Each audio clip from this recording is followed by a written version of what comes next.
DNA reports చూసి దీపే తన కన్న కూతురని నిజం తెలుసుకున్న సుమిత్ర, ఇన్నాళ్ళకి సుమిత్రకి నిజం తెలియబోతుందా? అసలు ఏం జరిగింది అనేది ఈ వీడియోలో తెలుసుకుందాం. చివరి వరకు స్కిప్ చేయకుండా చూసేయండి. వీడియో నచ్చితే తప్పకుండా లైక్ చేయండి. శివన్నారాయణ స్వామీజీని ఇంటికైతే పిలుస్తారు. పిలిచిన తర్వాత మళ్ళీ గురువుగారిని పిలిచారేంటి అని అనుకుంటూ ఉంటుంది జ్యోత్స్న. అప్పుడే శివన్నారాయణ జ్యోత్స్న జాతకం చూడమని, తనకి పెళ్లి గడియలు ఎప్పుడొచ్చాయని అడుగుతారు. అప్పుడే జ్యోత్స్న జాతకాన్ని చూసిన గురువుగారు అయితే ఇలా అంటూ ఉంటారు. చూడండి శివన్నారాయణ గారు, మరో 2 నెలల్లో మీ మనవరాలు పెళ్లి జరగబోతుంది. మీరు కోరుకున్న వ్యక్తితోనే, మీకు అయిన వ్యక్తితోనే ఈ పెళ్లి జరుగుతుంది అని అతనైతే చెప్తాడు. ఆ మాట విని ఒక్కసారి అందరూ షాక్ అయిపోతూ ఉంటే అప్పుడే జ్యోత్స్న అంటుంది, మీకు కావలసిన వ్యక్తితో, దగ్గర వ్యక్తితో 2 నెలల్లో పెళ్ళైపోతుందని గురువుగారు చెప్తున్నాడేంటి గ్రాని అని అడుగుతుంది. అదే నాకు అర్థం కావడం లేదే, నువ్వు కార్తిక్ గారిని కానీ చేసుకుంటావేంటి మళ్ళీ పెళ్ళి అని అంటూ ఉంటుంది పారిజాతం. ఆయన చెప్పిన దాంట్లో అలాగే కదా ఉంది, దగ్గర వాళ్ళని చేసుకుంటాను, 2 నెలల్లో పెళ్ళైపోతుందని చెప్తున్నారు కదా అని అంటూ ఉంటుంది జ్యోత్స్న. ఇంకా మేము పెళ్లి సంబంధం కూడా చూడలేదు గురువుగారు, అయినా మాకు దగ్గర బంధువులు ఎవరూ కూడా లేరు, మీరేంటి అలా అంటున్నారు అని అడుగుతాడు శివనారాయణ. తన జాతకం ప్రకారం తనకి దగ్గర వాడితోనే పెళ్ళవుతుందని, తనకి ఈ పెళ్ళైతే ఇష్టం ఉండదు, ముందు ఇష్టం లేకుండానే ఈ పెళ్ళి జరుగుతుంది, కొన్ని అనర్థాలు, సమస్యల మధ్య ఈ పెళ్ళైతే వస్తుంది అని చెప్తూ ఉంటుంది. గురువుగారు అయితే చెప్తారు. ఆ మాట విని ఒక్కసారే షాక్ అయిపోతూ ఉంటాడు శివనారాయణ. అంటే పెళ్ళికి సమస్యలు ఏమైనా వస్తాయని అడుగుతూ ఉంటే, సమస్యలు వస్తాయి శివనారాయణ, కానీ ఆ సమస్యల నుంచి మిమ్మల్ని మీ ఇంటి వారసురాలే బయటపడేస్తుంది, మీరేమీ కంగారు పడకండి అని అనడంతో, ఇంటి వారసురాలికి పెళ్ళంటున్నారు, తనే సమస్యల నుంచి బయటపడేస్తుందంటున్నారు అని అడుగుతూ ఉంటుంది సుమిత్ర. అంటే జ్యోత్స్న వల్ల ఏదైనా సమస్య వస్తే దీప ఆ సమస్యని తీరుస్తుందనుకుంటా అని దశరథ అనుకుంటూ ఉంటాడు.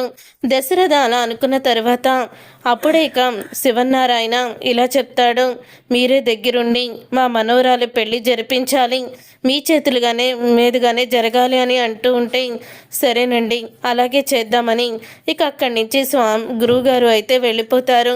గురువుగారు వెళ్ళిపోయిన తర్వాత అంటూ ఉంటుంది సుమిత్ర, మరో 2 నెలలు అని గురువుగారు చెప్తున్నారు. ఇప్పటి వరకు గురువుగారు చెప్పింది మన విషయంలో అన్నీ కూడా కరెక్ట్గానే జరిగాయి, మనం కోరుకున్నట్టే జ్యోత్స్న పెళ్ళి త్వరలోనే జరిగిపోతుందేమో అండి అని అంటూ ఉంటుంది సుమిత్ర. సుమిత్ర మాటలకి అప్పుడే దశరథ, నాకు అదే అనిపిస్తుంది అని అనగానే, సుమిత్ర ఎక్కువ కలలు కనుకో, చూసావు కదా అయినవాడితోనే పెళ్లి జరుగుతుందంట జ్యోత్స్నాకి, మరి దీన్ని చేసుకోబోయి అయినవాడు ఎవరో అని అంటూ ఉంటుంది పారిజాతం. అప్పుడే ఇక సూరజ్ అయితే ఎంట్రీ ఇస్తాడు. సూరజ్ ఎంట్రీతో ఒక్కసారి పారిజాతం జ్యోత్స్న షాక్ అయిపోతూ ఉంటారు. ఇదేంటే అయినవాడితో పెళ్లి జరుగుతుందంటే వీడొచ్చాడు అని అడుగుతూ ఉంటుంది పారిజాతం. అతను రావాల్సిన టైంలో వచ్చాడు, నువ్వు అనేటప్పుడు వస్తే అతనే అయిపోతాడేంటి నా భర్త అని అడుగుతూ ఉంటుంది జ్యోత్స్న. ఏమోనే ఏం చెప్తాం, వాడు ఆ గెస్ట్ హౌస్లో ఉంటున్నాడు కదా, ఆ దీప గెస్ట్ హౌస్లో ఉండి మీ బావని పెళ్లి చేసుకున్నట్టే ఈ సూరజ్ గాడు గెస్ట్ హౌస్లో ఉండి నిన్ను పెళ్లి చేసుకుంటాడనుకుంటా అని చెప్తూ పారిజాతం అనేసరికి, అసలు నీ నోటికి తాళం వేయాలి గ్రాని, ఎందుకు ఇలాగా అపశకునకు మాటలు మాట్లాడుతున్నావు అని అడుగుతూ ఉంటుంది. అలా అడిగిన తర్వాత చెప్తూ ఉంటుంది జ్యోత్స్న, చూడు గ్రాని, ఒకవేళ ఇతన్నే పెళ్లి చేసుకోవాల్సి వస్తే ఇతన్ని చంపేస్తాను, కానీ నేను మాత్రం పెళ్లి చేసుకోనని చెప్పి వెళ్ళిపోతుంది తన గదిలోకి. అలా వెళ్ళిపోయిన తర్వాత సుమిత్ర జ్యోత్స్న దగ్గరికి వస్తుంది. జ్యోత్స్న, 2 నెలల్లో పెళ్ళంటున్నారు, గురుగారు చెప్పింది ఎప్పుడూ కూడా జరగకుండా లేదు, నీ పెళ్ళైపోతే నాకు బెంగ తీరిపోతుందని సుమిత్ర అనడంతో అప్పుడే జ్యోత్స్న, అవును మమ్మీ, 2 నెలల్లో నా పెళ్ళి నేను చేసుకుంటాను అని చెప్తూ ఉంటుంది. జ్యోత్స్న అలా చెప్పిన తర్వాత నీ పెళ్లి గురించి నేను ఎదురు చూస్తున్నానని సుమిత్ర ఆనందపడుతూ ఇక బయటకైతే వస్తుంది. ఇంతలో దశరథ ఆలోచిస్తూ ఉంటాడు.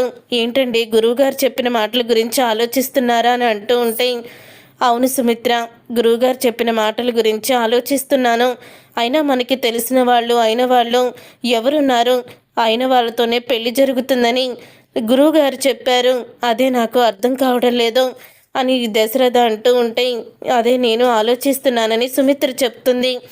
ఇక ఉదయం అవుతుంది. కార్తీక్ ఆఫీస్కి అయితే వెళ్ళిపోతాడు.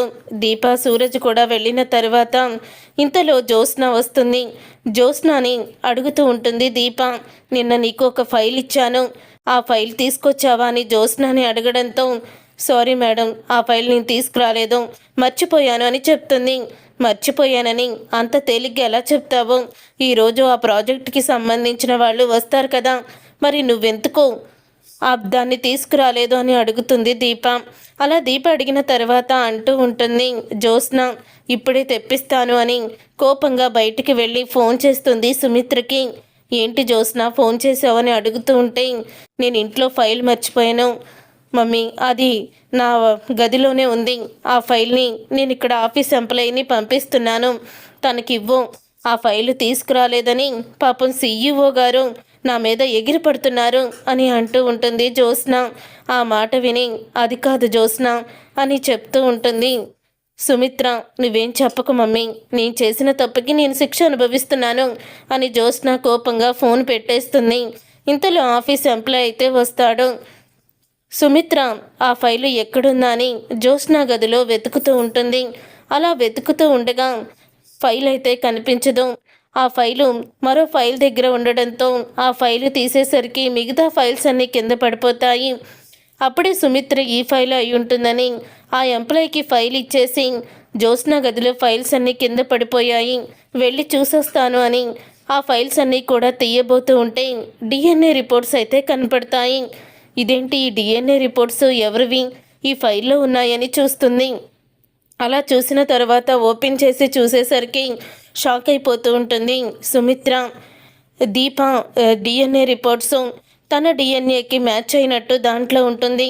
జ్యోత్స్న డిఎన్ఏ అసలు తనకి మ్యాచ్ అవునట్టు ఉంటుంది. అది చూసి షాక్ అయిపోతూ ఉంటుంది సుమిత్ర.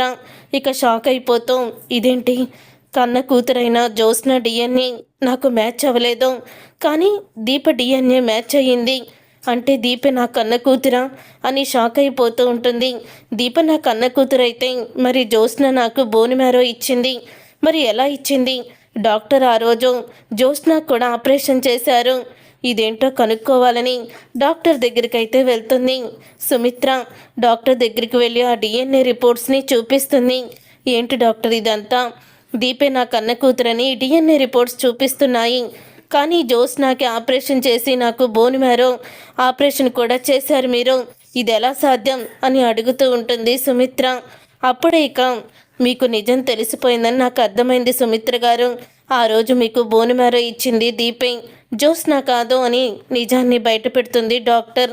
ఆ మాట విని, అంటే జ్యోత్స్న మీ కన్న కూతురు కాదు, దీపే మీ కన్న కూతురు, ఆ రోజు తనకి పుట్టబోయే కడుపులో ఉన్న బిడ్డని కూడా త్యాగం చేసి మీకు ప్రాణం పోయాలనుకుంది మీ కూతురు అని చెప్పడంతో ఇక సుమిత్ర షాక్ అయిపోతూ ఉంటుంది. దీపే తన కన్న కూతురని నిజం తెలుసుకున్న సుమిత్ర ఏమీ మాట్లాడకుండా, తను అసలు ఇదంతా ఎలా జరిగింది, చిన్నప్పటి నుంచి జ్యోత్స్న నా దగ్గరే పెరిగింది, మరి దీప బస్టాండ్లో దొరికిందని కుబేరా పెంచుకున్నాడు, మరి హాస్పిటల్లో పిల్లల్ని ఎవరు మార్చేశారు అని అనుమానం అయితే మొదలవుతుంది సుమిత్రకి.